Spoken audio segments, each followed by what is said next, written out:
వెళ్ళండి, బయటకు వచ్చి తిరుమల పవిత్రతను కాపాడండి, అక్కడ చనిపోయిన వాళ్ళ కుటుంబాలతో మాట్లాడండి, ఆ చనిపోవటానికి కారణమైన ఈ ప్రభుత్వాన్ని, పాలక మండలిని నిలదీసి వాళ్ళ మీద క్రిమినల్ కేసులు పెట్టేంత వరకు మరి ధర్నా చేయండి.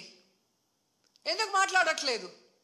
అలాగే మీరు మొన్న చూస్తే అసలు లడ్డూలో కల్తీ జరగకపోయినా వీళ్ళు చెప్పిన అబద్ధాన్ని వీళ్ళ కూటమి ప్రభుత్వంలో ఉన్న బీజేపీ మాధవీలత గారు వందే భారత్ ఎక్స్ప్రెస్లో భజన చేసుకుంటూ వచ్చి ఎన్ని రకాలుగా మాట్లాడిందో మనం చూసాం.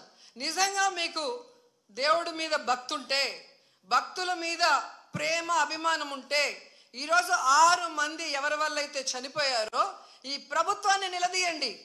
ఈ ప్రభుత్వంలో ఎవరెవరు ఈ చావుకు కారణమయ్యారో వాళ్ళందరి మీద మోడీ గారికి చెప్పి క్రిమినల్ కేసులు పెట్టించండి.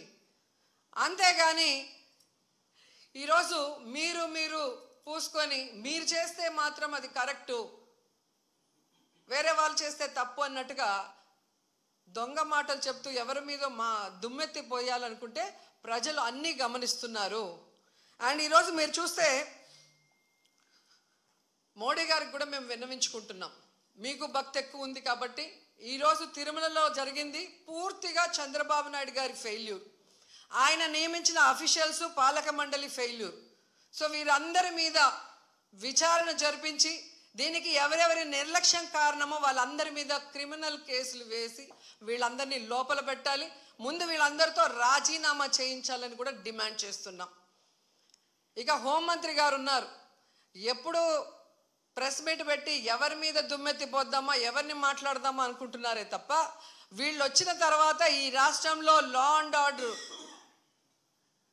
ఎలా దిగజారిపోయింది, మహిళల మీద ఎలా అఘాయిత్యాలు అవుతున్నాయి, ఏ విధంగా మనుషులు చనిపోతున్నారు తోపులాట్లో పోలీసుల నిర్లక్ష్యం వల్ల, వీళ్ళకి కంట్రోల్ లేదనేది స్పష్టంగా అర్థమవుతుంది.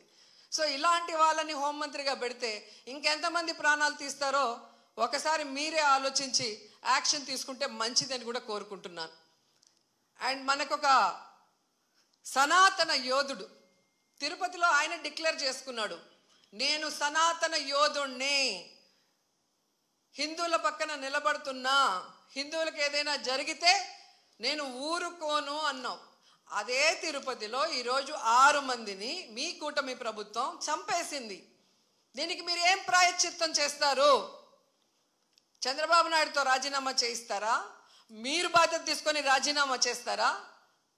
లేదా టీటీడీ చైర్మన్తో రాజీనామా చేయిస్తారా? హోంమంత్రితో రాజీనామా చేయిస్తారా? లేదా అందరూ కలిసి కట్టకట్టుకొని రాజీనామా చేస్తారా? మీ అందరి ఫెయిల్యూరే కదా ఇది. నిజమైన సనాతన యోధుడివైతే ఇప్పుడు రా, వచ్చి మీ ప్రభుత్వంలో ఎవరెవరి నిర్లక్ష్యం వల్ల ఇది జరిగిందో వారందరి మీద క్రిమినల్ కేసులు పెట్టించుకోండి. అంతేగాని ప్రమాదవశాత్తు జరిగిందని 194 BNSS పెట్టేసి చేతులు దులిపేసుకోవాలంటే మాత్రం వదిలే ప్రసక్తే లేదు అని కూడా ఈ సందర్భంగా తెలియజేసుకుంటున్నా. అండ్ చంద్రబాబు నాయుడు ఆయన లెగ్గు మహత్యం ఏంటో కానీ ఆయన ఎప్పుడు అధికారంలోకి వస్తే అప్పుడు ఈ రాష్ట్రంలో మనం ఎన్నో చావులు చూడాల్సి వస్తుంది. గతంలో గోదావరి పుష్కరాలు ఈయన పబ్లిసిటీ పిచ్చి వల్ల ఇలాగే గేట్లు తెరిచి జనాలు తోసుకొని ఒకరి మీద ఒకరు పడి 29 మంది చనిపోయారు. మొన్న ముఖ్యమంత్రి అయిన వెంటనే ఈయన నిర్లక్ష్యం వల్ల, ఈయన వైఫల్యం వల్ల దాదాపుగా విజయవాడ వరదల్లో 60 మందికి పైగా చనిపోయారు.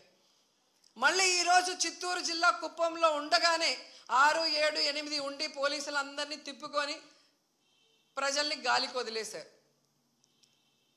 మానిటరింగ్ లేదు, ఎన్ని లక్షల మంది వస్తున్నారు, వీళ్ళకి ఏం సదుపాయాలు చేశారు, వీళ్ళకి ఎలా టోకన్స్ ఇస్తున్నారు, ఎక్కడ క్యూ లైన్స్ ఇచ్చారు అనేది ముఖ్యమంత్రి పట్టించుకోడు, చైర్మన్ పట్టించుకోడు, ఎస్పీ, కలెక్టరు, అలాగే ఎండోమెంట్ మినిస్టర్ ఎవరు పట్టించుకోరు.